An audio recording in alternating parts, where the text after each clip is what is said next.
Hello, everyone. How is everyone doing? Happy Tuesday. Happy hour. I hope everyone's doing well. I feel like kind of getting back on track as far as scheduling and again because I thought like January was so nuts. It still kind of feels a little nuts, but I think it's like winding down. So neither here nor there. I hope everyone's doing well. I have a really good guest on today. He's been on this channel before, and when he was on the channel, he really wanted to talk about Oscar stuff, but it was like a little bit too early, and we like kind of talked about it, but like a lot of the movies both of us haven't seen yet. So that should be a really great conversation, as well as other things. We're not going to just talk about Oscars because we do have till March 11th to discuss that. But you can never get enough, I feel like. But I'm sure not everyone else feels that way. So I do want to cover some things. There's a few like topics that I did want to discuss and get your opinions on. But first, I'll hit the chat. I hope you guys can hear me. If you can hear me well, that's great. If you can't, let me know, and then I will adjust my volume and speakers if I'm too loud or too soft. We are kind of like resettling into this apartment. I didn't move, but we moved a lot of stuff from a storage unit, and so I have kind of like a different setup currently, and so that's why I'm just curious to know about the tech stuff on your end as a viewer. So we'll get to the chat. Hello, Max. How are you? He is at work right now. I hope it's going well for him. Luke, how's it going? I'm doing quite well. Thank you so much, Luke, by the way, for inviting me to stream last night. I was actually at work, so I couldn't make it. But thank you very much. I know I'll find. We'll definitely make it work at sometime soon. I promise. Because I am looking forward to it and catching up. Helen Oates, how are you? Cheers. Hope you are doing well. Yeah, actually, I'm gonna this just to get a little poll going because I'm really curious. And I'm going to do probably two of these because I want to talk about this movie, but I don't want to spoil it for people that want to see it and haven't seen it yet. I haven't seen it, but I found out something crucial. So I'm going to be definitely doing just to a poll to see what the vibe is about this movie. I'm not saying that if you like the movie, like I don't agree with you because again, I didn't see it. But when I found out, I guess I'll just say when I found out who Argyle was, it made me have no desire to see the movie. And it's not that like I was looking for spoilers, and apparently like I'll find the tweet. But the studio like 3 or 4 years ago when they announced this project gave away who Argyle was in advertising that they were about to make this movie. And I just can't I'm not a Bryce Dallas Howard fan. I think if it had another leading lady, I probably would have been way more into it. I also heard the film is just incredibly silly, which is so strange because I really like Matthew Vaughn and I always thought he was like a really good he had a really good way of balancing comedy and action. But I'm not going to talk too much, say too many poor things about the movie, but I just know from what I've been hearing that it is very disappointing, especially considering, I guess, if you think about it, they marketed that movie like it was the best movie the studio had in like years. So, but I'm sorry it takes me so long. You have to get into you can't just like go on to StreamYard and do a poll, which is quite frustrating. You actually have to open up your own stream in another tab. But I will get back to the chat momentarily as soon as I put this up here. Because I just spoiled it. I'm so sorry. I didn't mean to spoil it. But yeah, I hope maybe I didn't spoil it. I think I did though. I think everyone knows who Argyle is at this point, so I feel like if I'm spoiling it, I'm really sorry. So let's just put this poll up. I'm going to say, did you see Argyle? Are you going to see? Oh, I'm starting a Q&A. That's not what I want. I didn't even know you could start a Q&A on YouTube. That is an interesting fact here. Here's a poll. Did you see Argyle? I'm going to spell this wrong. It's like 2 L's. Yeah, Argyle. And then yes, no, you can spoil it even though I already did. Actually, I'm not even gonna ask that because I already spoiled it. We all know who Argyle is, and that decision to me is again, if it had been someone else, I probably would have been more inclined to go see this film. But neither here nor there. We'll talk a little bit more about that. But I'm going to get back to the chat because I had to get that poll out there because if most people saw it, then we can talk about it. Again, I didn't even see it. I just know who Argyle is, like everyone else, and I really can't stand that choice. We'll get back into it. But hello, Dimension Scott. How are you? And Holland Oates, I didn't mean to ignore your lovely comment. But thank you so much. Hope you're doing well. And Dimension Scott as well. They're all saying hi. Draculina Horror is here. She might be joining me next week. I hope she is. If not, we will definitely be doing a stream in February at some point. I can't wait to have a one-on-one conversation with her. She's incredibly insightful. Tracy, audio is good. Oh, good. That makes me feel very good. So I know sometimes my audio gets weird too when the internet is acting strange. Everyone's saying hi again, and then we've got Tales from the Shelf. My guest, he will be here at 5. Very excited. Toy Fanboy, hello, good evening. I hope you are having a wonderful week. It's been a doozy, I feel like, for a lot of people. So, hey Drew, how are you? Thanks so much for stopping by.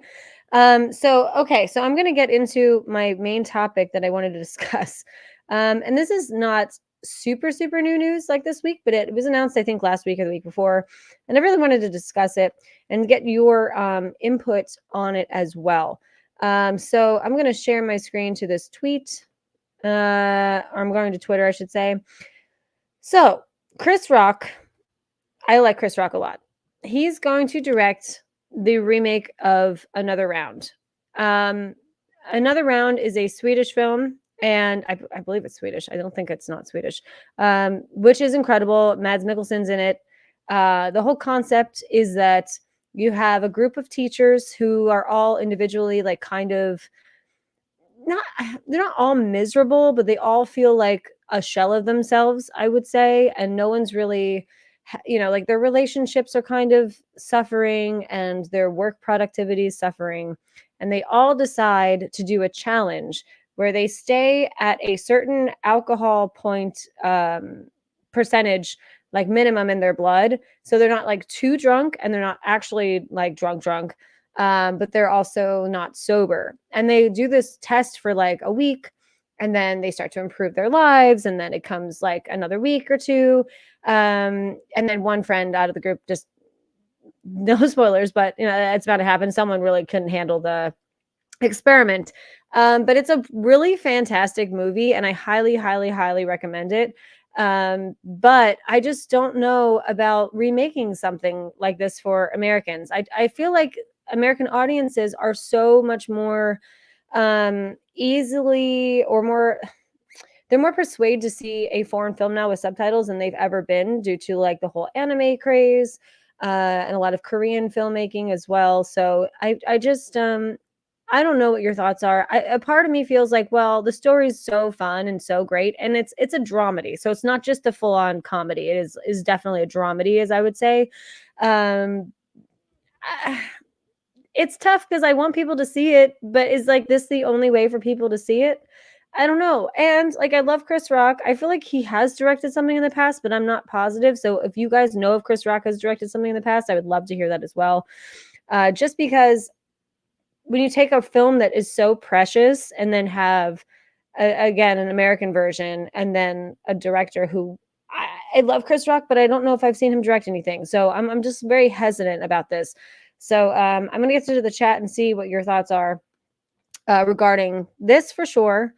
I'm gonna start view with Drew. I'll bring that up for when my guest gets here, Drew. Let's see, here we go. Tim, hey, how's it going, Tim?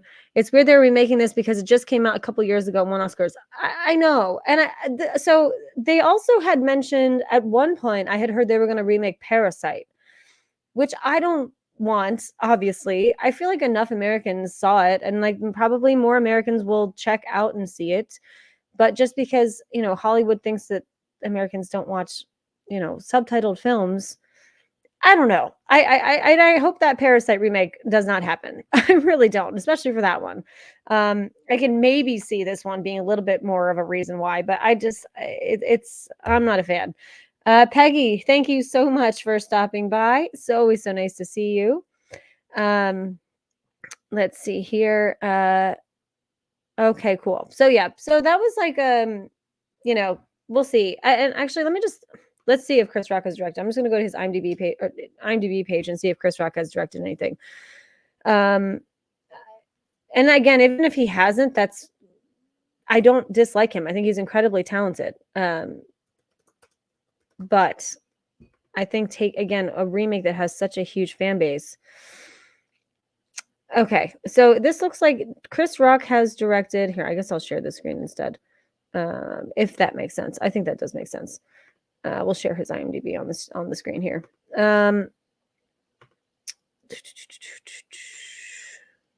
Present, and share the screen. I wish it was easier. Okay, here we go. So let's see what he has done. And I don't love what IMDb did recently this past year, where you can exit out. Like, just keep them in the right categories here. Okay, the fact that director's all the way over here. Okay, so he's directed a couple of comedies. I don't know if I've ever seen this film, Top 5. Has anyone seen this? Is this a series? Or it's a movie? It's a movie. Okay, it's Rosario Dawson and Gabrielle Union. I like both of those people. I have not seen that Top 5 movie. And then, of course, IMDb just kind of makes you refresh the whole thing.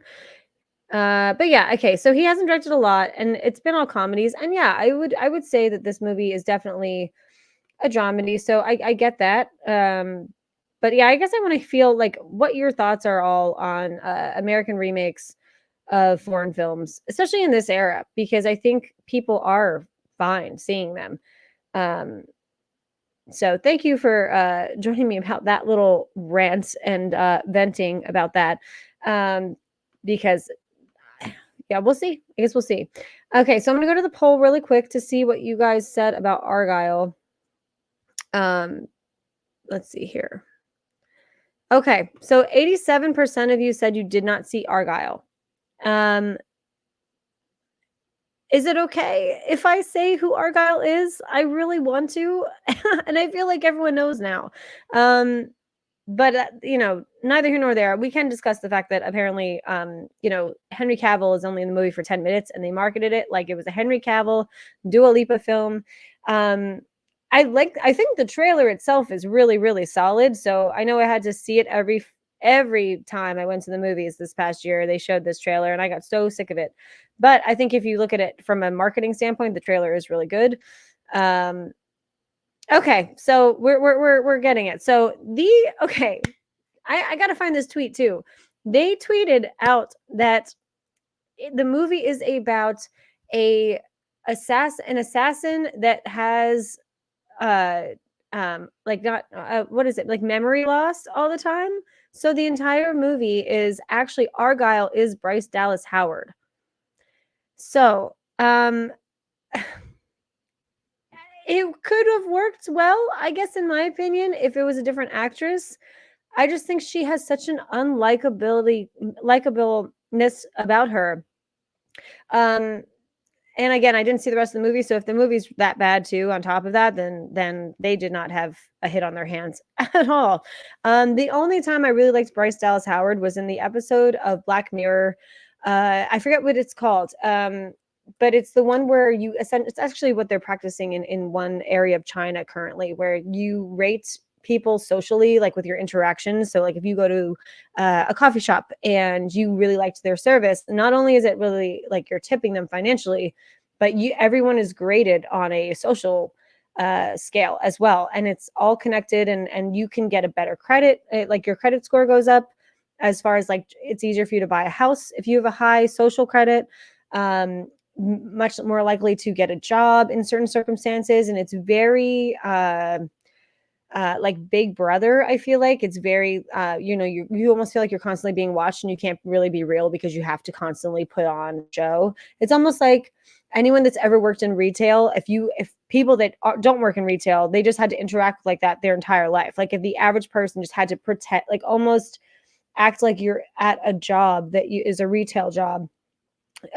just with the random everyone, like every interaction is going to be judged, and that's what the Black Mirror episode is about. And I think it's really, really great. I love that whole season of Black Mirror. I don't really remember that there's a bad, or none of the Black Mirror episodes are ever bad. There's some that are just fine, but that one in particular, and she's good in it. She's really, really good in it, and you almost need someone like her that has that level of cringe, because to me she's very cringy in general, but you need someone like her that has that level of cringe to kind of like, you get where she's coming from because the writing for that episode is so good. But you can also see her desperate need to be liked, and that is part of the cringiness of that episode. And that's kind of how I feel like she is in real life too. I think she has been directing for Star Wars quite a bit. As far as the TV shows go, I'm not specifically sure which ones. But like, take after your dad. Like, your dad is cool as hell. Like, your dad seems like so normal and so like well liked. And it is a nepotism thing, and I get it, which can be not the best sometimes, but I don't ever fault nepotism babies at all, because I think you could be someone's kid and be really untalented, and that'll only get you so far. So at a certain point, with Bryce Dallas Howard, just like maybe pick a lane and choose directing. I'm sorry if I like totally ruined the whole who Argyle is, but when I found that out, I was like, oh well, I was on the fence, and now I'm probably definitely, no, absolutely definitely not going to see it in the theater or ever watch it. But if you like her, that's great. I don't know. She just cringes me out so much. I don't know why. Shouldn't we? Yes, that's a great point. Give movies that are technically bad a second shot, and I kind of really like that concept too. Except, a studio, that's a hard gamble. If a studio is kind of like, well, this bad movie, they're going to remake it to make it better, but we lost so much money on it the first time. It's a business at the end of the day, so they're not going to go for that. They want to go for things that are a surefire financial success, even if the new movie is bad. It's almost like you can get people in the theater if they don't know that the original product that they've seen was bad. So let me break this down. I feel like I'm stepping over my words here. If a movie you saw in theaters was really, really bad and got really bad reputation, like let's take Morbius, let's take that movie, and they're like, let's remake it. It'll be so hard to get people to go back into the theater to see a Morbius movie in the next 5 years than it would be to remake something that everyone loves. So that's where I feel like the studios would be coming from at that point. If they want to remake Morbius in like 15, 20 years, like that works for me. I feel like, and people would probably be over it at that point. It's a different generation, all that stuff. But yeah, I agree with you. We should be remaking bad films to make them better, but that's not. I mean, it's very rare that happens. Let's see. I'm getting back into the chat. Okay, Chris Rock has directed before. Top 5. I think I love my wife and some television. Okay, thank you so much for clearing that up. Yeah, I saw that I haven't seen either of those projects. But I would be open to seeing them, definitely, because I do think that Chris Rock is very talented, and it makes sense that he would kind of gravitate towards directing. It would have been nice for him to go out on a high note. Yeah, I agree with that. I'm seeing everyone talking about this stuff in the chat here. Okay, yes, this was when I was discussing if I should reveal who Argyle was. Yes, spilling the tea. Bryce Dallas Howard.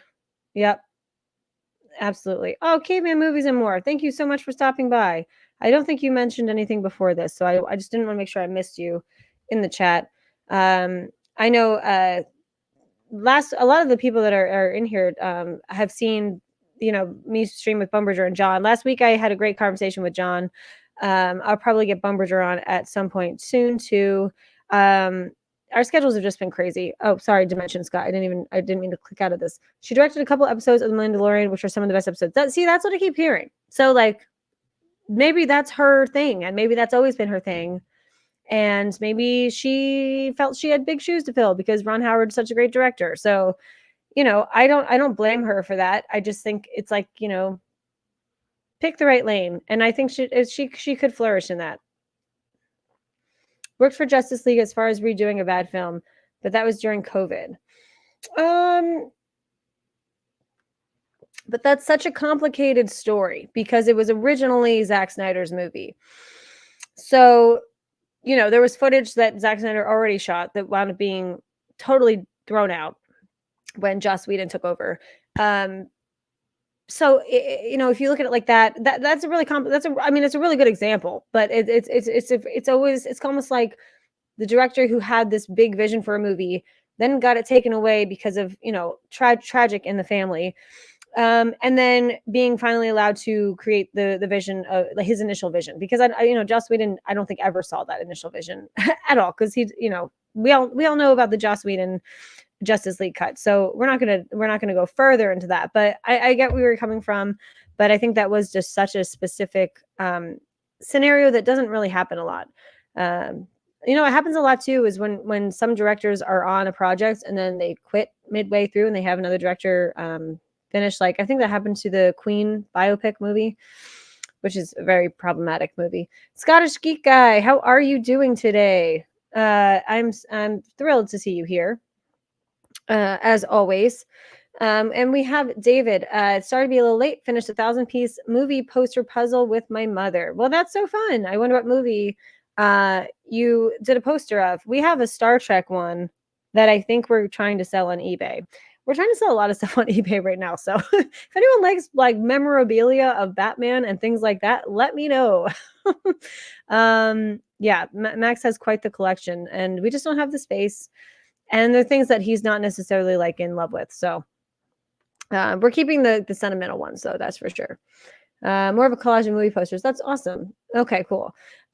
So I know there's like not a lot coming out in the theaters currently. I do want to see Lisa Frankenstein. I wanted to see the Mean Girls movie, which is doing pretty well at the box office, just consistently.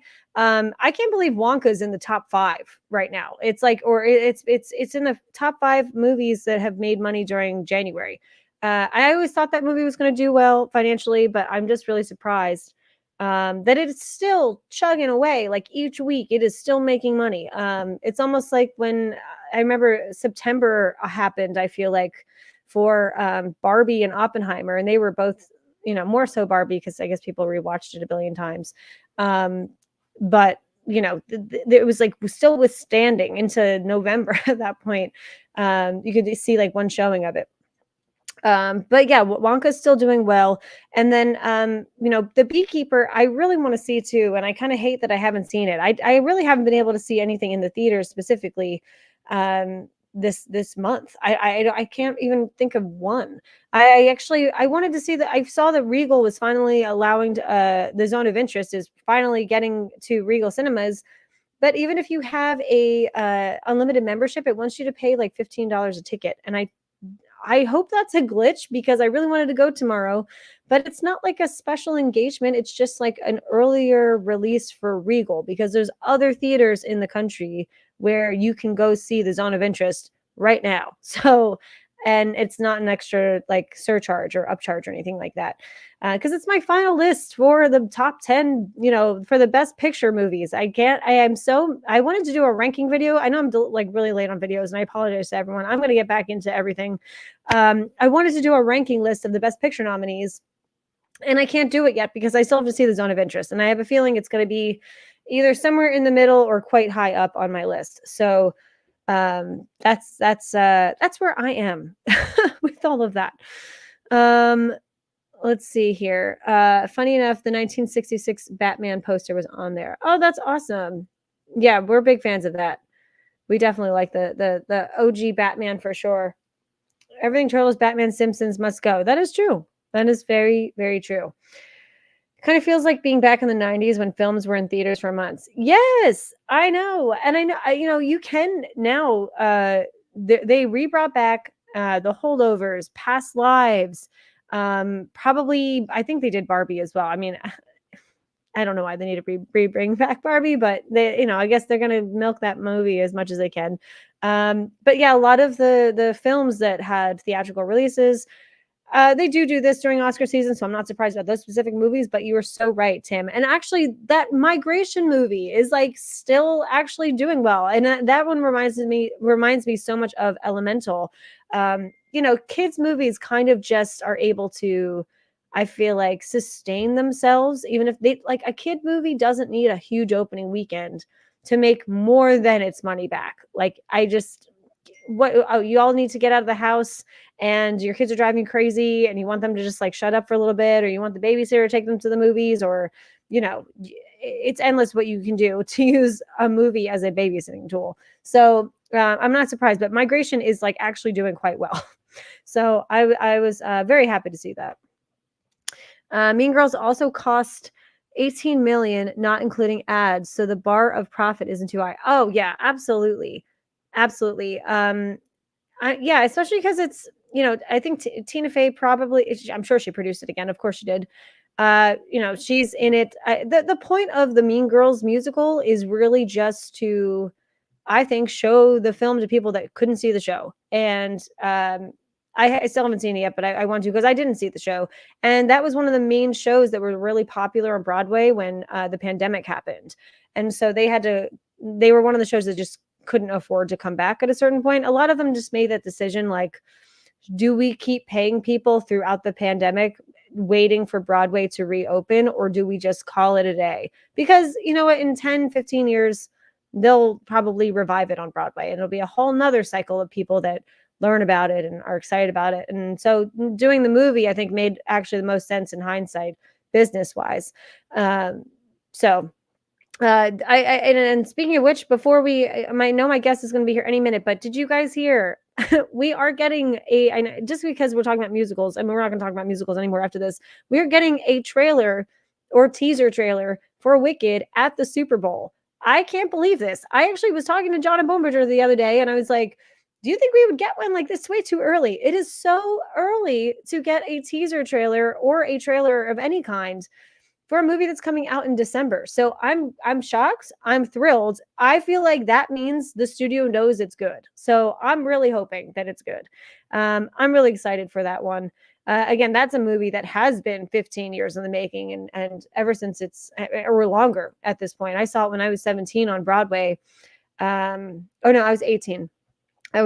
So yeah, it's been around like 15 years at least since that movie's been out, or since that Broadway show's been out, and people have been wanting a musical. I'm going to, oh my God, sorry, real quick. I'm holding off of the Mean Girls video game. That would be hilarious, actually. I think that would actually be really funny. Yeah, part of me wondered if we'd ever get. Oh yeah, I when I interned at the Weinstein Company when I was 21, that was floating around, and like that was one of the big pre-production movies, and then we just never got one. So I'm sure there's a lot that went on with trying to make it come to fruition. And then there's this new sneak peek of Shogun out today. It looks amazeballs. Oh, that's awesome. I'm definitely going to check that out too. I'm going to play, actually, I don't think I need to do this. I'm not going to play my little intro video, because I didn't have time to make one specifically for my guest. And I haven't done that a lot recently, and I apologize to everyone, but I think it flows maybe slightly better if I just have him join us. So here we are. Mark from Tales from the Shelf. How you doing? I'm doing so great. How are you doing? I'm good. I'm with you on Zone of Interest. I was Yes. listening. That's my last movie I need to see for the best pictures. I've seen all 10 aside from that one. So, And are you like do you pay for a subscription service for any of the theaters? yeah, I have Regal Unlimited. Do you also have Regal? I think, Yeah. yeah. So we're in the same boat. I check the app every day, and there's a little thing at the bottom where it says Best Picture Oscar nominees, and it says Zone of Interest, but there's no showtimes yet. So I just been checking it every day, waiting to see when we're So supposed to get those. First of all, thank you for letting me know about that tab because I didn't know that Yeah, it's like existed. right at the bottom. Yeah. Yeah. But yeah, I it says that I could technically see it tomorrow at a Regal Cinema, but they Mhm. wanna charge me they wanna upcharge me though. Yeah, that's weird. That's weird. Sometimes that'll happen for me, especially when I first sign up for it. Um, and I don't really know what like qualifies what as being like this is okay and this isn't like to be included and whatnot. So, but I have had issues where if I just close the app and like reload it later on, then it fixes itself and it rings in as like $0 or whatever. I'm gonna definitely try that out. I think I had an issue like that before, but it was so weird because I checked it on 3 different theaters in New York, and they were all different prices too. It was like, see it for $12, see it for 17, see it for 15, and I was like, I It's haven't so actually weird. It's yeah, just and I weird. haven't seen any movies this month, so I actually haven't even been using it. Usually I see like I use it, I get my money's worth for sure, but not this month. So you can at least let me see Zone of Interest for the price of my Right? yeah. I was able to see I saw Mean Girls at like the start of January, and then I was able to watch American Fiction right at the end of January. So I just barely managed to get my value out of it because I like to try to see 2 minimum per month to Yeah, really make it because then full you worth feel it. like, well, this did it, and then, you get your free drinks or sodas or Yeah, popcorn, you're whatever. 10% off or whatever. It's much less complicated than the AMC one because I think the AMC one is like you pay per you're only allotted a certain amount of movies a month. Yeah, I don't have an the closest AMC to me is like an hour away. So like I really just I don't even think about it. I'm like, okay, I'm driving 20 minutes. I'm going to my Regal. I don't have to be, I don't I hear AMC's better, but like realistically, I'm sure Regal's just as fine. So, Where I am, the Regals are so much better, and I don't know if it's just because AMC just dropped the ball on renovating their theaters in mm. New York, but, like, my goodness, the Regals are beautiful, they're so well maintained, they're so friendly. If you go into an AMC, it's like it feels like a zombie apocalypse. I'm not even kidding. Yeah, no, the one by me, I've been going there since I was like a little kid, and I mean, it doesn't have. There's an independent theater that I could go to, but they don't have any kind of unlimited program like the way Regal does. And really, the only upside is that they have more comfortable chairs.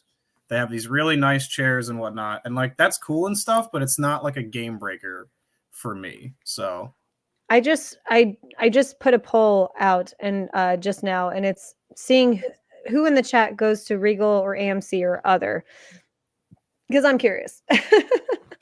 Regal seems to get a bad rap, and I don't understand it.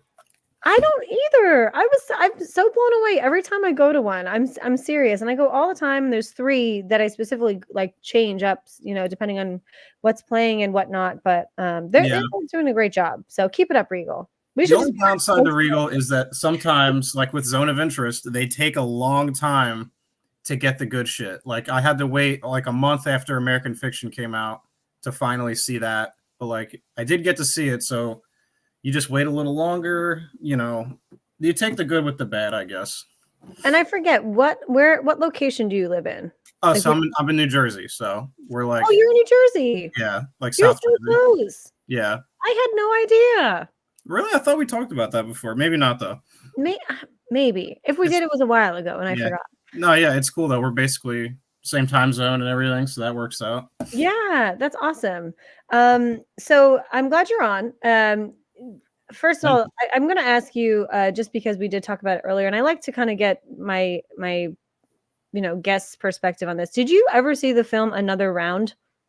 No, so I was watching that earlier. I was watching the stream before I joined. I haven't seen the movie, but I heard it was great.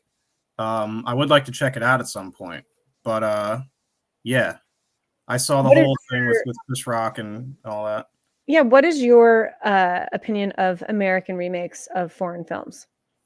It's funny because you said that, and I was trying to think about a specific example of like one that like justifies its own existence, and maybe I couldn't think of one, but I don't know that there is one. Like it just doesn't ever seem necessary, and a big part of it is so much of the fact that the movie is foreign like the way drinking is, from what I've heard in Sweden, like it's a cult more of a the culture is different than here. Like I think they aren't as, and I could be talking out of my ass, but there's just differences to how we like to how it is here in America and how it is there.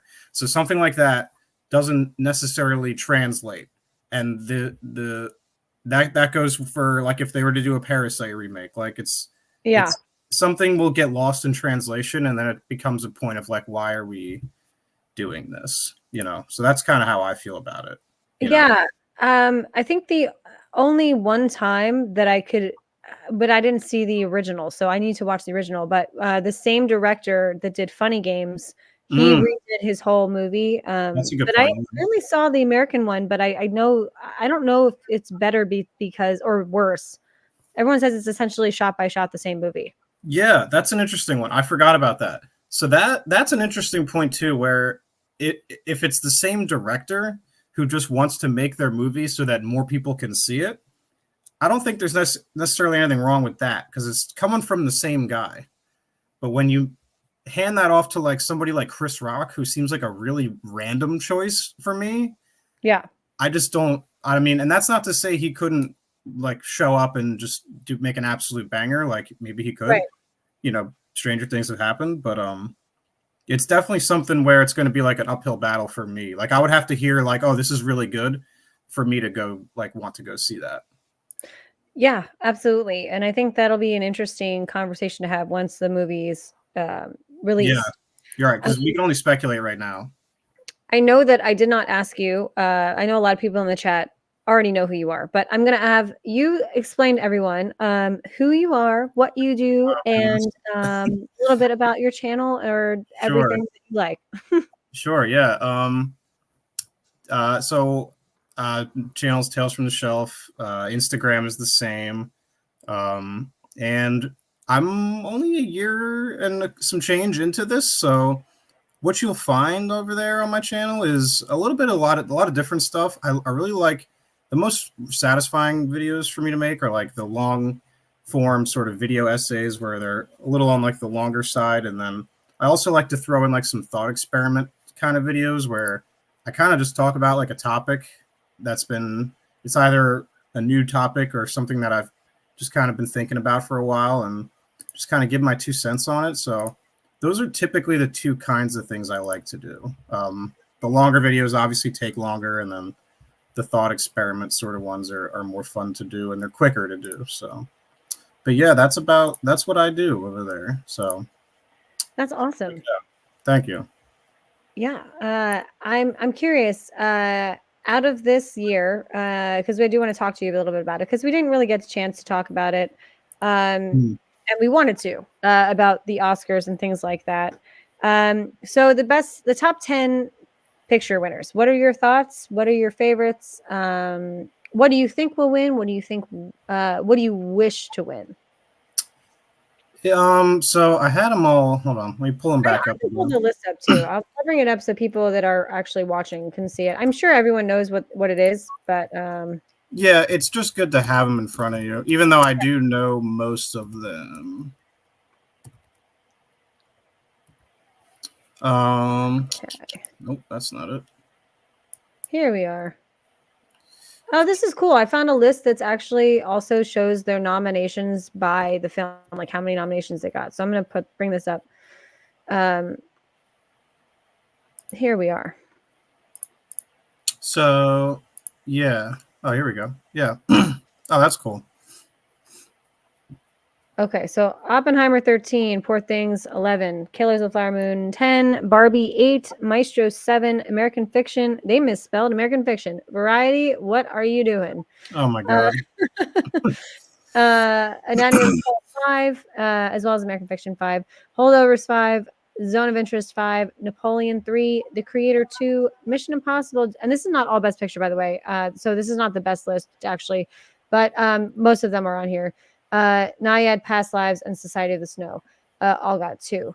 Yeah, everyone that's nominated for Best Picture is on here, but there's extra ones like no one gives a hell shit about Naiad. Sorry. I'm so sorry. Yeah, I haven't seen Naiad either.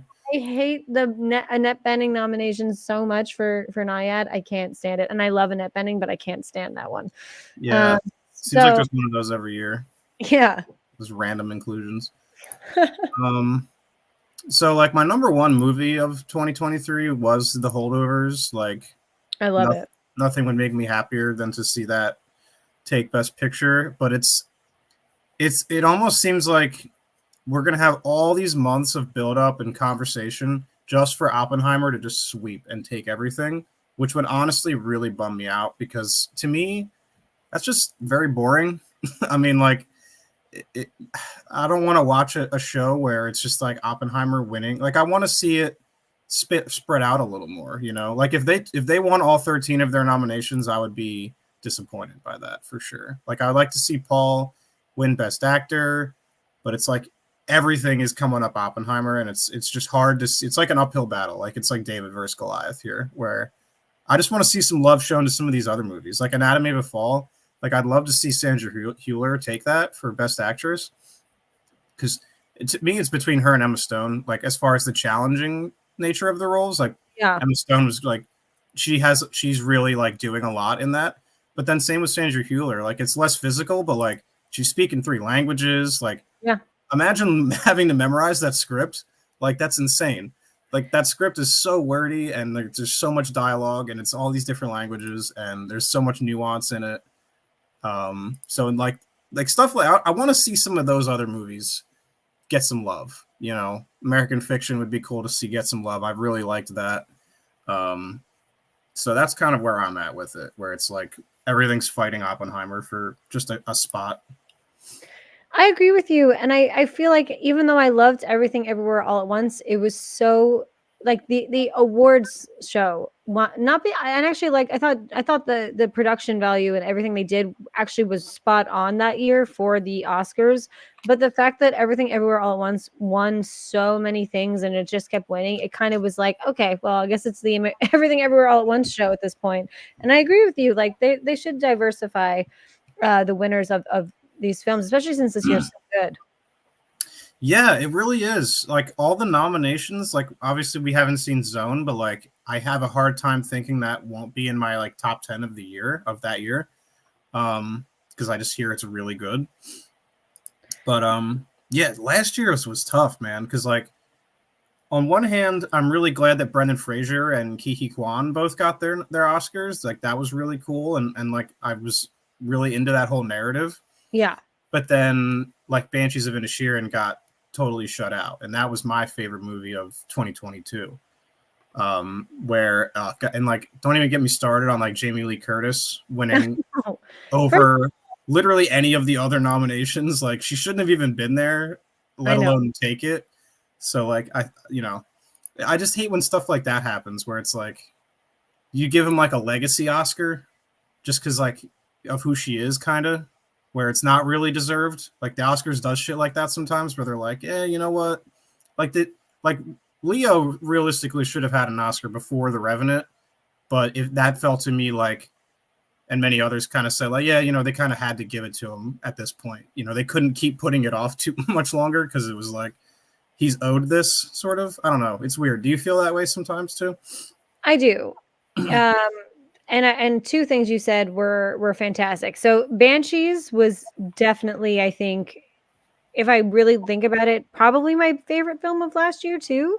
Um, Especially for the writing. I mean, I think it was a tie between that and Everything Everywhere All at Once. Yeah. Um, for different reasons, but I loved Banshees so much. And I really think that film should have gotten a lot more love, awards wise. Yeah. And then you're right with the whole Jamie Lee Curtis thing. And it's interesting because if you watch The Bear season 2, Jamie Lee Curtis is in it, and she's phenomenal in it. Like she gives such an incredible performance in season 2 of The Bear, which was such a much more challenging role to play than what she did in Everything Everywhere All at Once. So yeah, it was they gave it to her. Her parents, I think both of her parents never won Oscars, if I'm Yeah. correct. Yeah, it was something like that where it was like because of who she has, what she's accomplished in her career. Then this isn't to say I dislike Jamie Lee Curtis or anything, but like Yeah. It felt like they were giving it to her because of who she was and what she'd done, and then on top of that, who her parents were, and it all just kind of compounded, and they were like, let's just give it to her. I want to bring this comment up. Doc Savage, I've been seeing you're putting great comments in the stream. I've started a couple because we're gonna get to some of yours later, but I do Mm-hmm. want to address this one. It's not necessarily the people that decide what's well, it is, but I think it's the studios that are the ones that get behind a film. So, Yeah, like a perfect example is the fact that Iron Claw got no nominations. It's because A24 spent all of their efforts on promoting Past Lives, which I love. I love Past Lives. I think that's my favorite movie of this year. But like it's I between that and holdovers. Like they're like 1A and 1B. It's very hard to pick, but holdovers ultimately, I think, won out. But please continue. no, you're fine. I know that's I great. couldn't let the hold. I had to give hold past lives its flowers because they deserve it. Yeah. But so that's I think you know the process too as well. It's kind of like the studio gets behind one or two. They should get behind as many as they can. Netflix, I think, gets behind as many as they can because that's why you have a fucking Naiad nomination Right? here, Yeah. as So well as Maestro random. and something else. I forgot the other Netflix. There's a third Netflix movie. Um, there was an Oscar contender. Society of the Snow, I think. Oh well, see, that's another one. I Oh still need no, to see that. sorry, I just realized it's May December, which unfortunately didn't get anything. Oh yeah, yeah. That one. That's an interesting movie. We Yeah. could do a whole probably conversation about that, but that was an interesting movie. No, Doc Savage here. He knows ball. That is a that is a great point because Pig was probably my favorite next to Dune. It was like Dune and Pig were like back to back for 2021, and that is a great movie. Probably Nick Cage's best role, just ever. I mean, it's definitely top 5 for me.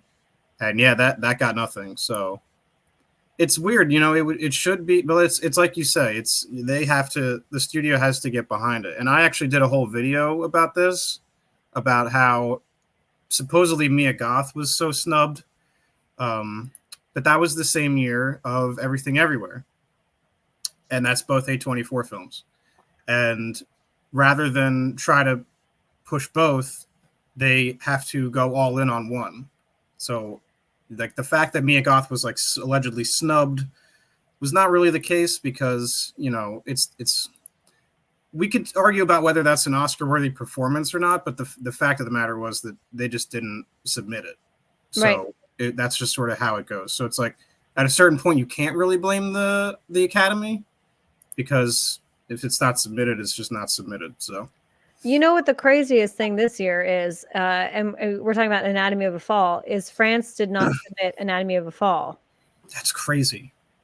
It's Yeah. so weird when that happens because it's like from our point of view, it's like, oh well, this is obviously the one. Like, what else is there? And then they submit something else. I don't know what they submitted in place of that, and I'm sure it's a great movie too, but it doesn't quite capture. Like I know people who are film people, but they don't typically watch those kinds like Oscar movies, and they've seen Anatomy of a Fall, and it's like they like it. So it's like that's a movie that really Yeah. can do both, where you kind of can capture a small part of the general audience as well as like the more like film people audience, Yeah. and that's really what gets people to watch the Oscars is movies like Top Gun, where that got a Best Picture nom, like Everything Everywhere. Parasite had people reading subtitles, like things like that, where it's like it sort of transcends and starts to seep into the general audience is cool. So My biggest fear is that because Greta and Margot weren't nominated, they were nominated, but you know what I mean, in those categories that everyone's complaining about, that it's going to automatically get the best adapted screenplay win. And I wouldn't love that to be honest. listen, Barbie is a fine movie. Barbie is a fine movie. Yeah.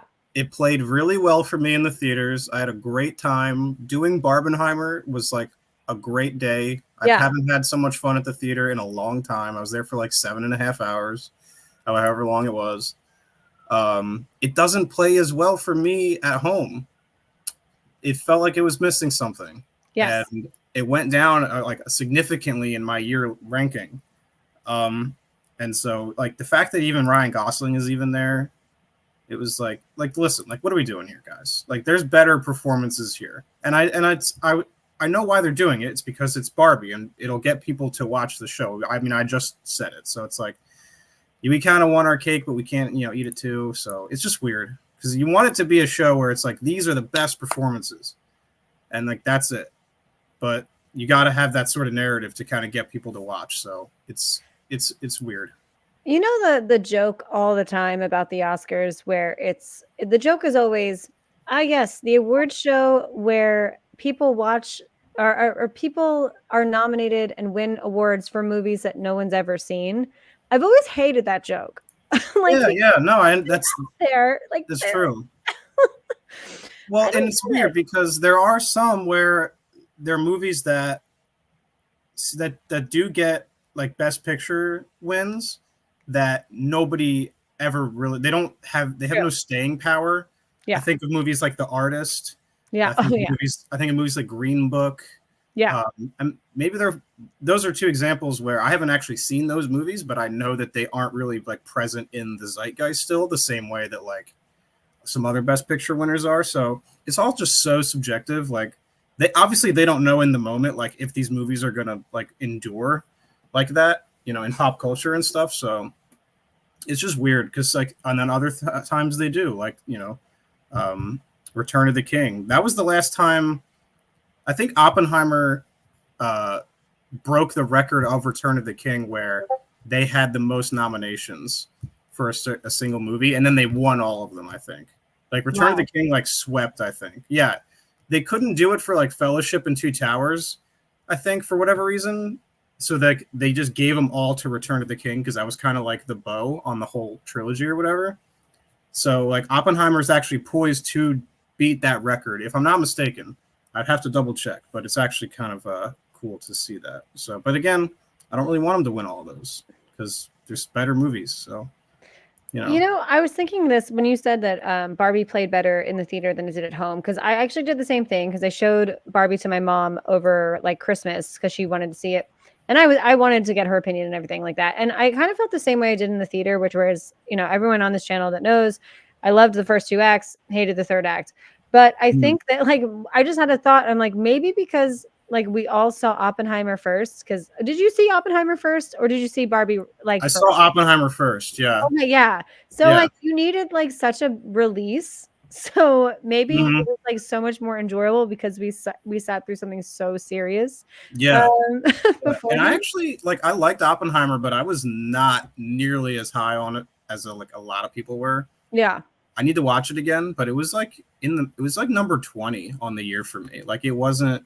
yeah, that's unrelated, but the it was like that doesn't happen often, an experience like that where like everyone's dressed up in my theater, like they're all wearing costumes and like all these like, gaggles of girls and with pink on and stuff, and there's like groups of dudes, like 5 or 6 dudes, all coming to see Barbie. Like, yeah. obviously, guys can enjoy Barbie, but It was they're true. they're dudes you wouldn't expect to be spending their day doing this. You know what I'm saying?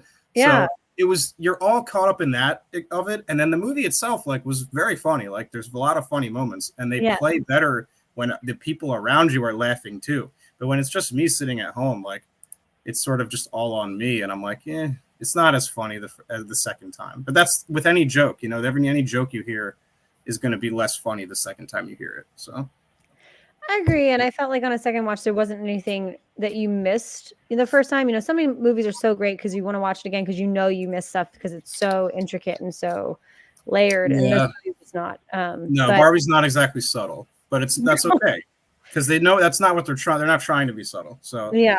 you know, you I'm kind of gonna get everything the first go around.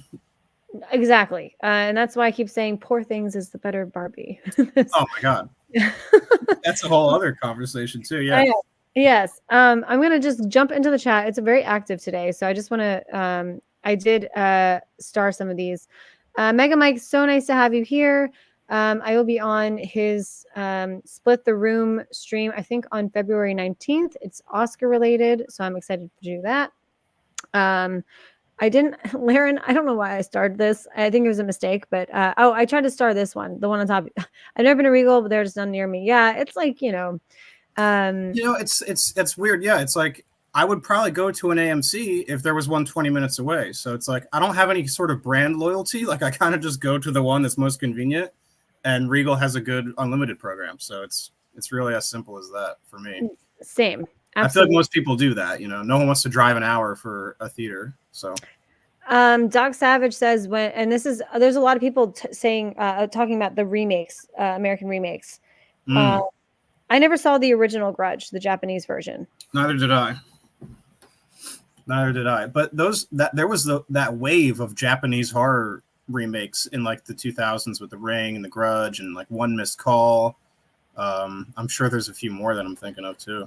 The Ring is horrifying to me, and I love it. But I saw, like, I was like 13, but I was so terrified from The Ring that, my I goodness. think I think we're close in age, and like that movie was like terrifying to me. Like the tape itself, like that's the exact kind of movie where like you can buy into like, oh, this is gonna happen to me. Like if I watch the tape, it has that to it. Like when you're watching as a kid, like it's more scary, I think, which is fun. I love this comment. Live in the hills and caves of Kentucky, so I'm lucky to find film projected by Candlelight Films, so no Regal or AMC. Interesting. Well, you're a movie fan and you make it work, so that's pretty fantastic. That's cool. Yeah. The Departed was a pretty good remake of Infernal. I think it's Internal Affairs. No, it's Infernal Affairs. Infernal Yeah. Affairs. Oh yes, I'm so sorry. Yeah. No, I haven't seen those, but I've heard about that. That's interesting. That's a good point too. And then you have movies like I think Yojimbo is like a remake of Seven Samurai. Or wait, no, The Magnificent Seven is a remake of Seven Samurai, but it's just a western instead of like samurai. So like you have stuff like that too, as far as Yeah. remakes go, where it's like it's essentially the same movie, but they changed some stuff about it. Yeah, that's a good point.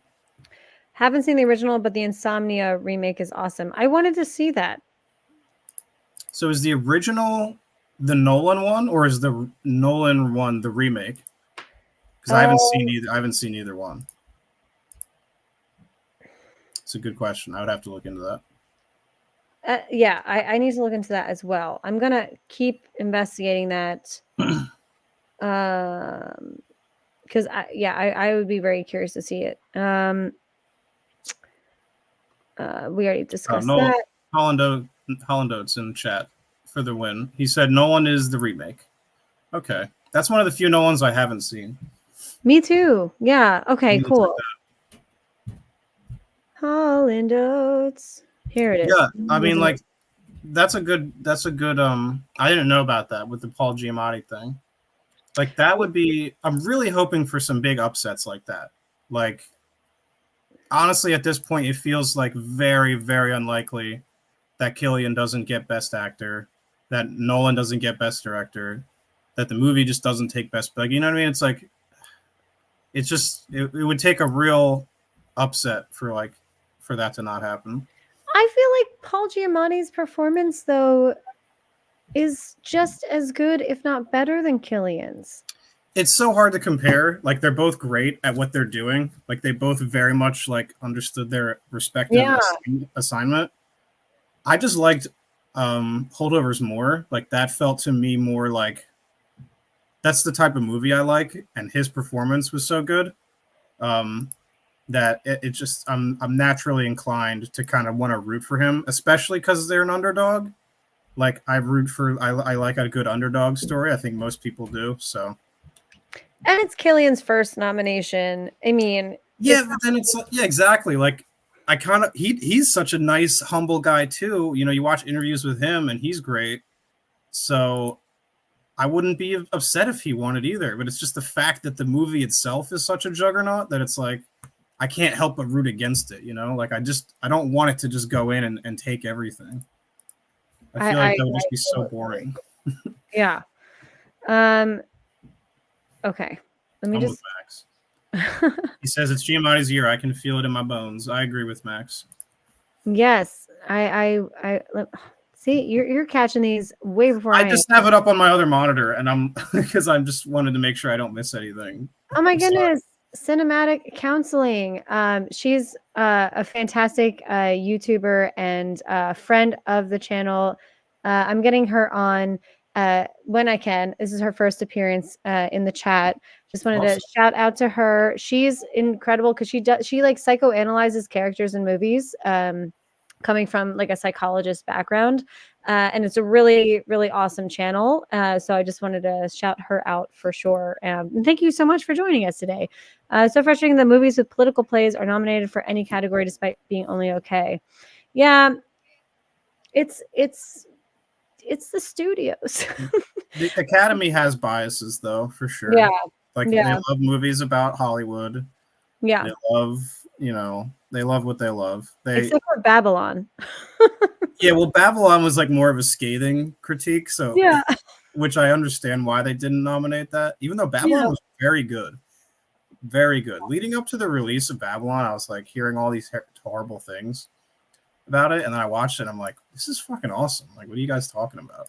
It's So one of those movies that's going to be in 10 years. People are going to say it's a masterpiece. 100%. I Yeah. mean, every hour, like the first hour where they're like making the movie and stuff, is like so enthralling. I mean, I could gush about Babylon, but and then like the scene where they're trying to do just that one scene with Margot Robbie and they're like having to run it like over and over again. Oh my god, just so good. I watched the After short film on Netflix, and it does more with 15 minutes than most do with 2 hours. It's nominated for an Oscar this year. Oh, that's really good to know. I That's didn't cool know. that it's on Netflix. Yeah, I'll definitely check that out. They should. I love that that's on Netflix because I feel like a lot of times I miss all of the shorts because they're really difficult to find, Mm-hmm. unless like some of the animated ones are on YouTube and things like that normally. But for the non-animated ones, I think they're very difficult to find. Yeah, I like to see as many. Just in the past couple years, I've been trying more to see as many as I can, just to kind of have more of an informed. You want to have someone that you want to have a favorite for each category, and you want to feel informed about each one. I think we can both comment on this, and I'm glad Tim brought this up because Paul Giamatti was notoriously the only person in the film Sideways that did not get an Oscar nomination, Mm. which is insane because that movie wouldn't be anything if he wasn't in it. It's kind of like if you had Poor Things and you didn't nominate Emma Stone. Like that's how crucial, he is. What do you Yeah, think of this? I haven't seen Sideways. Oh, you should. You'll love I it. If know. you like the filmmakers, you'll love it. I've been wanting to see it ever since because I've been hearing that exact thing. Yeah. Um, what I will say is that you should. I mean, just go. You should definitely see Holdovers if you're at all interested. But his perform. He's playing that sort of stereotypical, like in a lesser actor, it would read more stereotypical. He's like playing that like curmudgeonly, sort of reluctant father figure. Um, and it's sort of a cliche in the way that him and Dominic Sessa, the other lead, they they're both sort of like misfits and outcasts in their field, and then they kind of grow together. It's a story we've seen a lot, but like their performances make it so engaging and just really heartfelt. And yeah, it's all performance driven. That movie, the three leads are so good. Like I want to see Devine Joy Randolph. I think is how you pronounce her name. Divine, yeah. Divine. Yeah, I want to see her win. She's easily my favorite She's gonna yeah, there's for, no for question. that. And she's been sweeping all the other awards, so I think there's a good chance she takes that, which would be good. Like if even if Paul doesn't get it, it'd be cool to see her get that. So it's going to be give and take. Come I think the Oscars night. supporting roles I think are locked down at this point with Robert Downey Jr. and Divine for sure. Yeah, it's hard to see. It's hard to see Robert not winning. It's hard to see him not winning. Who are the other? Hold on. Best supporting. Where's it at? Can we ever share your screen? Or is it just mine? I don't know how StreamYard works with that.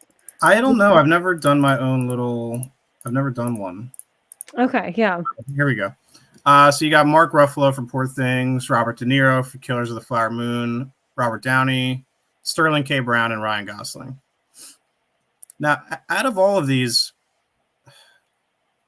I Sterling K. Brown to me was good in American Fiction, but I would rather see somebody like Dominic Sessa here, or Charles Melton from May December was also like, I don't know. I don't really understand the Sterling K. Brown.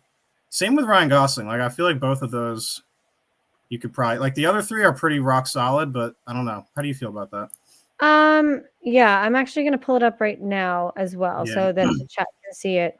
Um, yeah. There we go. I don't think that Ryan Gosling needed a nomination here. No, he I does get not it, belong there. He but does I don't love it. Um, I think that I think Sterling K. Brown is really, really good in American Fiction, and I don't hate this nomination at all. I felt his character was a lot more underdeveloped than I would have wanted. Like I wanted so much more of his my character in this thing. one. Yeah, he feels very underdeveloped to me, and I don't Yeah, hate the pick necessarily, but I just feel like there's a couple people I would rather see in place of him who are more deserving.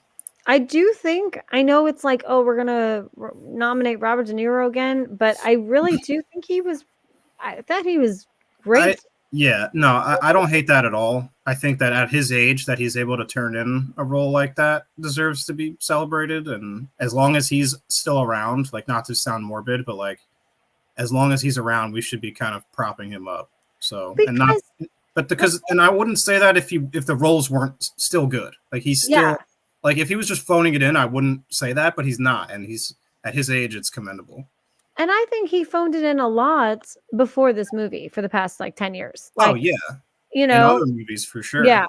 yeah, But with Marty, he doesn't play. He comes no, he can still play. He can still do it, which is yeah. so cool to see. Cool. Let me get out of Yeah, this. I don't know if you.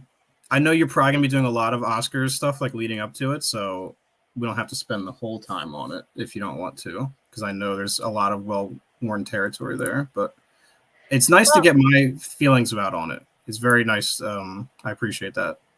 no, I love it. I could talk about it all day long. I So just could I. I Yeah, I have a lot of you thoughts on it. know I'm gonna get my I'm just gonna hit the chat again just really quick. Yeah. Um this is about Barbenheimer. I agree with that. Mm, Um yeah. yes. Memento remains Christopher Nolan's best movie. It's really good. I need to rewatch it because like I don't consider it that right now, but it's been a long time since I've seen it. Yeah, Memento, that's like a challenging watch. Like you really have to be locked in for Memento. Yeah, It's that one's yeah, it's very unique. I'll say that. I've never seen a movie like Memento before in terms of right. how it's structured. Yeah. Um, that's for sure. Statham's Wild Card is a shot-for-shot remake of Burt Reynolds' Heat. I have not seen either of those. I have not either, but that's no. So it's another Yeah, example of a remake that works, I guess. The Oscars and other movie slash TV award shows seem more for each other than the general viewing audience. It's why they're not fun anymore. I would have said that during the pandemic and like maybe a year or two before that. But I really feel like last year the production value of the entire award ceremony for the Oscars was really really well done, and it yeah, felt like the ones from the '90s. Like if you ever watched ones with like Billy Crystal, and they did all the homages, they did all of the um, like they show like they visually showed like the scripts, and it's like that seems stupid, right? But like they weren't doing that for like 5 or 6 years, and it drove me nuts. yeah. They wouldn't show all the artistry of what goes into making these movies and the montages and stuff. So I mean, I think I think if they do this year like they did last year and they keep doing that again, I'm fully in. No, I agree. I think in the last couple years they've really like they want people to watch. Like Yeah, that's they don't only want a small like they want to make it as universally appealing as possible, which is I don't want to say it's like disingenuous, but like that's why that's Ryan Gosling's on there. Like that's I'm sure I would be very surprised if they don't do like a live performance of I'm Just Ken, like stuff like that where that's a big song and like people were like playing it at the jukebox at the bar. Like they're gonna incorporate that in some way, like just because of how big it was. They want people to watch. That's definitely why that song's nominated, because if it's nominated, they have to perform it. And I know Peaches is not but I really want Jack Black to do Peaches. So Yeah, that would be fun. That would be fun. I wouldn't be upset about that. no, I wouldn't either. Yeah. Okay. Yeah, I have not seen Billions. I was a big Succession fan. But I've heard Billions is great. Okay, cool. There's one I just feel bad because this question was asked a long time ago and I said I would wait for you. A movie sequel you feel should have ended the franchise.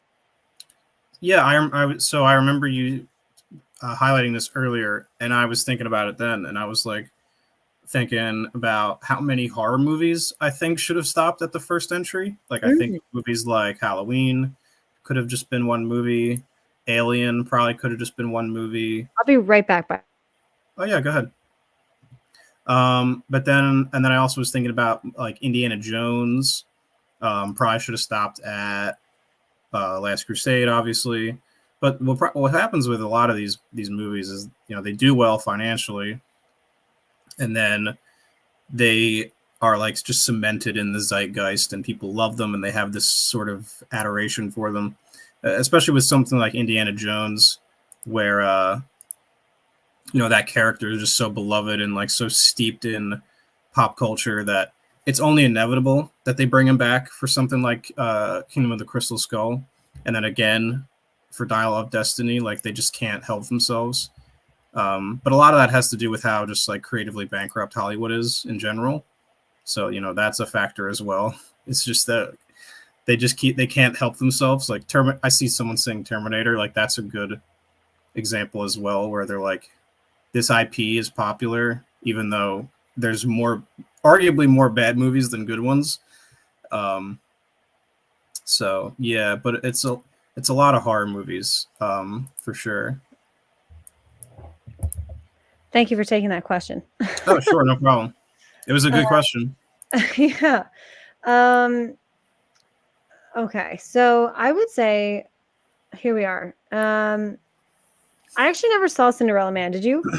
No, that's like the Russell Crowe boxing movie, I think. Yeah. Right? No, I haven't seen that.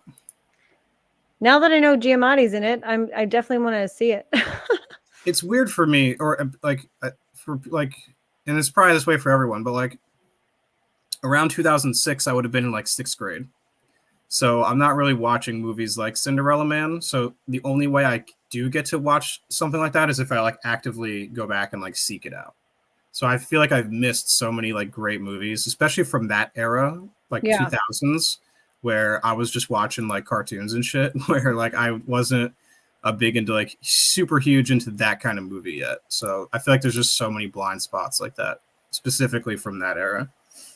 It's great too to like, sometimes I get in a mood where I'm just like, I want to watch something from the 70s, and like I think it's like I think you're not always in the mood to time travel, to the 30s or whatever, but like sometimes you do get in that mood and then you wind up watching something and you're like, oh my God, like it was so good and so well done and the writing was so good. I feel like we can sometimes like poo-poo the writing of things that were made before the 60s or 70s even, and it's like it's surprisingly like so good, and I don't seem like an idiot saying that, but like no, that's so real, because I'm the same way. Like, as much as like a big movie guy as I am, like there are times when I'll try to like pop in a Criterion disc that I bought because it looked cool, and I'm just like, I'm not mentally there for this right now. Like, they're talking a very certain way, it's shot a certain way. So many of those movies back then are just people in rooms talking. Like, there's very little to no production value, and that's just sort of how movies are back then. So if you're not in the mood to see something like that, it's just not gonna it's not gonna work well for you. Right. There's been times where I had to pop the disc out. I'm like, I can't do this right now. I need something a little more modern.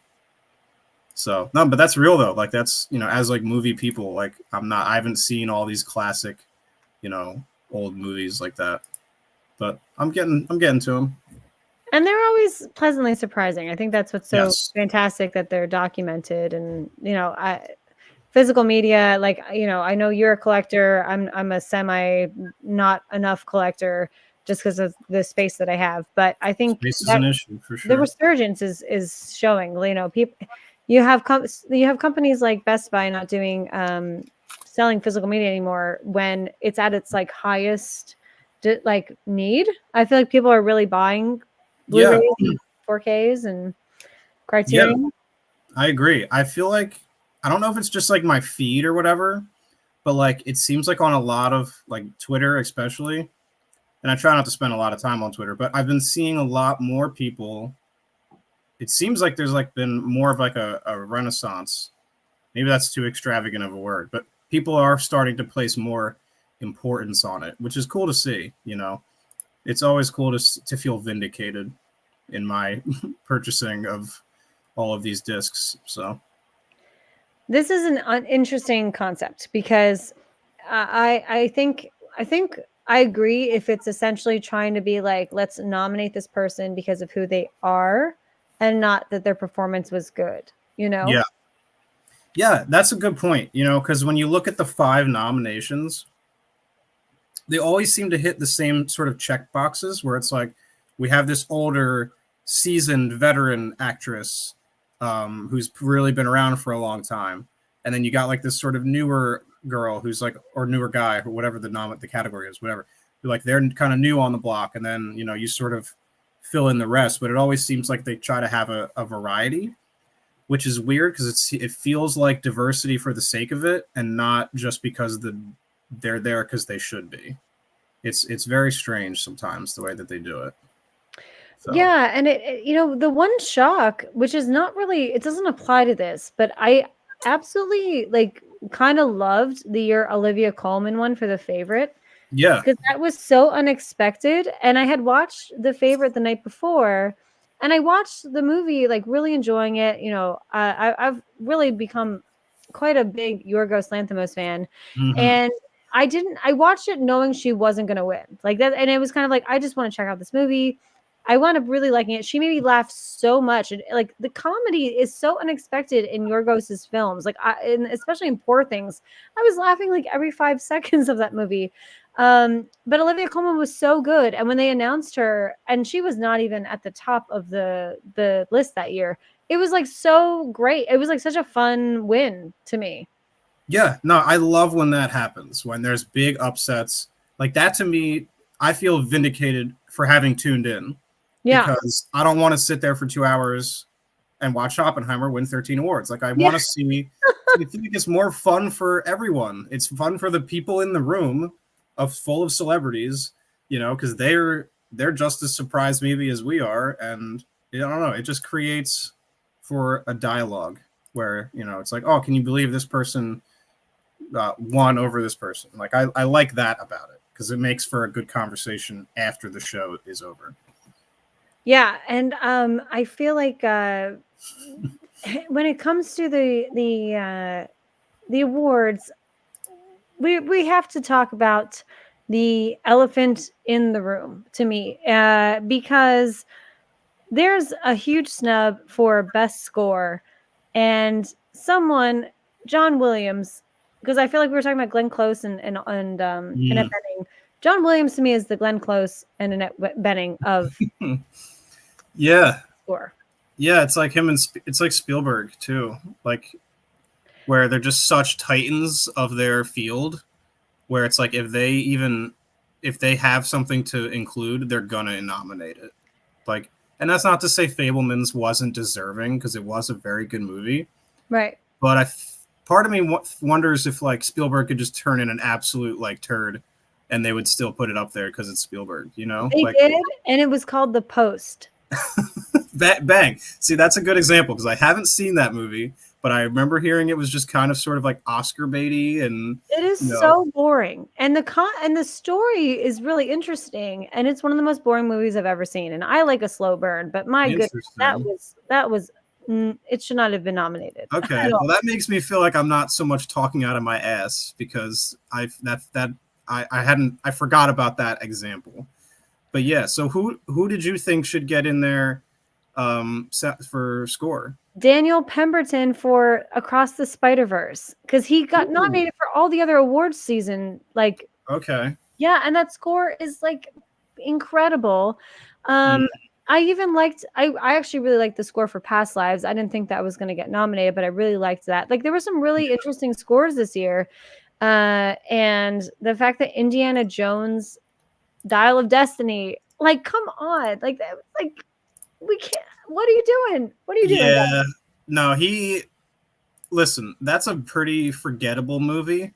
Like I feel like I've already sort of purged it from my brain. Yeah, But like as far as I know, they just ran back the old playbooks from the old Indiana Jones movies. Like I can't think of a piece of music that sort of sticks out to me exactly. And do from the you film. have the nominees up right now? I have the best score up for me. Yeah. Boy and the Heron. I also heard that score was phenomenal, and that's not up there either, is it? No, so it's American Fiction, Oppenheimer, Indiana Jones, Poor Things, and Killers of the Flower Moon. Okay, yeah. I Um, love the Poor Thing score. Poor Things, yeah, definitely. I like that. It's so weird. American Fiction was really good. Like I was watching that. That's still fresh in my mind, and it's Yes, very like jazzy, which I yes. love. Jazz, and like from the very beginning when the credits are playing, I'm like, oh, this is like really fun. Like this sort of sets the tone, and you don't really lose that throughout the whole runtime either. It really was it was like noticeably good, like to the point where like sometimes I don't think too much about the score, but like there's sometimes when you just can't ignore it because it's just so good, and you're like, oh, this is really good. You know what I mean? I'm glad you said that because I think a lot of people are very mid on the American Fiction score, but like that was something that like Max and I like after we left, we were like, oh, that score was so It was great. Like really we're good. big jazz fans too, and Yeah, yeah, no, I loved it. I'm in like a Discord with like some other like movie people, and we have like a thread for like every new release, and someone shared the score in there. It's like on Spotify, and we were all like talking about it and like discussing our favorite songs. Like it was a big part of the movie for me. it's a huge part. Yeah, and same with so I get the Oppenheimer nomination for the score, Just feels like default, yeah. but I feel like that person kind of is just trying to be Hans Zimmer. Yeah, I don't know too much about them. I think they also did they do Dune as well? They might have. I'm Or not positive. was that Hans Zimmer? So yeah, it's like Oh, Hans Zimmer, I think did do Dune. okay, Yeah, yeah, it's hard because you sort of like to your point, you sort of can't really differentiate them too much. Not to say that it's not great, but yeah, I mean, there's definitely like I would have put probably Past Lives over Killers of the Flower Moon because Killers didn't stand out too much to me, score wise anyway. And then yeah, right. definitely get Indiana Jones out of there for sure. We don't really, and, it feels like you gotta have one of the five sort of like throwing somebody a bone. And it's like John Williams has gotten his flowers over his Yeah. however long career. Like he's good. He doesn't really need one. And I felt the same way about Spielberg too. To like with Fablemans, where it was like a question of, people were like, is he gonna win best director again and best picture again? And, Yeah, and I feel like I'm glad you brought up that you enjoyed the score for Past Lives because it does a score is supposed to emphasize either like the environment or the storytelling, and it was this these two guys that have a band in Brooklyn called Grizzly Bear. Really? And yeah, and like Celine Song chose them to write the score. And it fits because like the whole movie takes place in the East Village when they're not in Korea, obviously.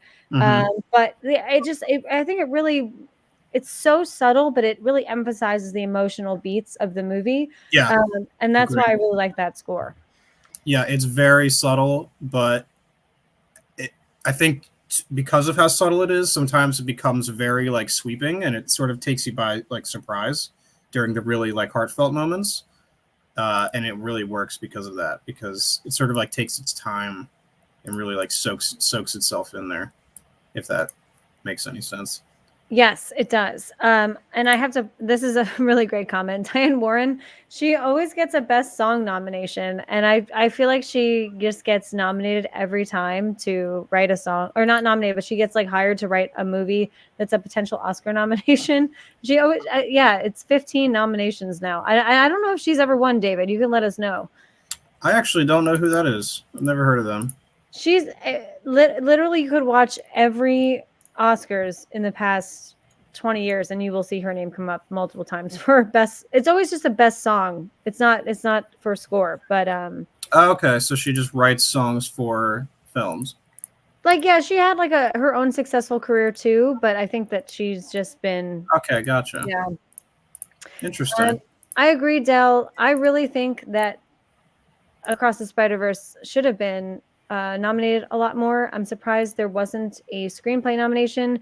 I think the fact that it's a part one of two, I think that's what is kind of, made it difficult. Look at Dune. Like Dune, Denis Villeneuve didn't even get nominated for Best Director for Dune Part One, and I don't even love Dune Part One. I liked it a lot, but I didn't like love it, and I wasn't really that upset when he got the snub. But I think because it's a part one, people are like, well, we should just wait till the second one to give the nominations out for this movie. Yeah, that's sort of what I was saying earlier with Return of the King. Like, I don't know that the first two won anything. Maybe they did, but they really like for Return of the King, they just gave him everything. And I don't know if that's a trend or not. Like, I'm expecting that to happen with Dune 2, um, just to kind of see if they keep up with that trend or not. And I wouldn't be surprised if the same happened with Spider-Verse too. Yeah, I don't know why they do that, but that may be what they do. I'm not sure. Dell, we are both very happy to hear this. You bought Past Lives of the Weekend. You'll be watching it soon. You'll love it. I'm obsessed with it. It's great. That was one where I saw the trailer for before Beau is Afraid, and Oh yeah. I was like, this seems like very much my thing. And then I felt like I was the last person in the world to get to see it. Like Regal, like I was saying earlier, got it very late after the fact, and then by the time I got to see it, it was like me, and there might have been like three ladies in the front row, and yeah, that was just a really special viewing experience. I'll cherish that forever. What a Did great! you all share tissues at the end? I had to sit there for a minute because I was, I was not well. I'm sure they were crying too. It was, but it was like, I love that. Like, that's what I love movies for. Yeah. I'm so glad it lived up to the hype for me. And it was still very effective the second time. Nothing will top that first one, that first viewing, but it still hits. Like that last scene still really hits the second time. I haven't seen it a second time, but for Christmas, Max did get me the film, and we were watching the behind the scenes stuff the other day. And yeah, I just love how much care was made with that movie, and I didn't realize she shot it on film. Like the whole film is not digital. I thought it was easily digital because it's such an indie movie. It was actually shot on film. Oh yeah, that's I think I did remember hearing that, but I forgot. That's super cool. Yeah. That's awesome. For Christmas, my friend got me. You can't see it, but it's over here. It's the Past Lives it's like a print from the A24 shop where Wow. it's like hand drawn by somebody. I need to get a frame for it. It's over here on my wall. But That's awesome. if the people watching know the print I'm talking about, it's on their website. So it's very cool. Yeah, I'm happy to have that for sure. Just last comment of the day before we wrap things up. Diane Warren is a really great songwriter. I've enjoyed almost every song she's had. Yeah, she's like written for like other artists and stuff too, and she's big in the music industry. It's just funny that she's always like if there's a song that she made for a movie that she will definitely get the nomination. But she's never won one. Is that? Yeah, because actually David said she won an honorary Oscar. Wow, that's crazy. Yeah. That's tough. That's a tough break. Well, is there anything that you would like to promote for your channel coming up, or something that or movies that you're looking forward to seeing that you might be discussing on your channel or anything like that? I don't tend to do like reviews of new releases, just because I feel like there's so many other better people who do that better than me. But I'm working on a video essay right now. It's about horror films that are set in the snow. So I'm very excited about that. I'm like writing the script for it and stuff. Did you say foreign films that are set in the snow? Horror films Oh, horror set in films. yeah. Okay, So so I like can say Let the Right One In is a foreign and a horror. So no, I'm talking about like The Thing, The Shining, 30 Days of Night, okay. and The Black Coat's Daughter. I don't know if you've seen that movie. No, I haven't. That's like of the four a little more underseen. So hopefully I can shine a little bit of a light on that one. But yeah, I'm just kind of talking about all four and um, giving examples as to how they deal with like isolation and like that's what makes snowy horror scary is the isolation factor where like you can't escape because of the weather. So Yeah. yeah, no, that's coming next. I don't know when, but that's what I'm working on. So thank you for asking.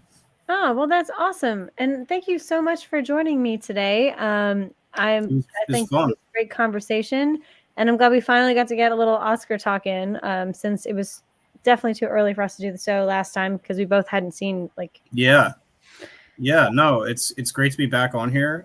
We have our little exchanges on like Instagram and stuff, so it was very cool to kind of get to have a long dialogue about it. So thank you so much for having me. Oh, thank you. And to everyone in the chat, also thank you so much. Forgive me, everyone in the chat who is subscribed or who is a member. I know everything's been a little lackluster on my channel recently. It's been insanely busy for me, and I am really excited to gear up for more content for everyone. And but thank you so much for at least coming to the live streams that I'm still able to do those. So that's great.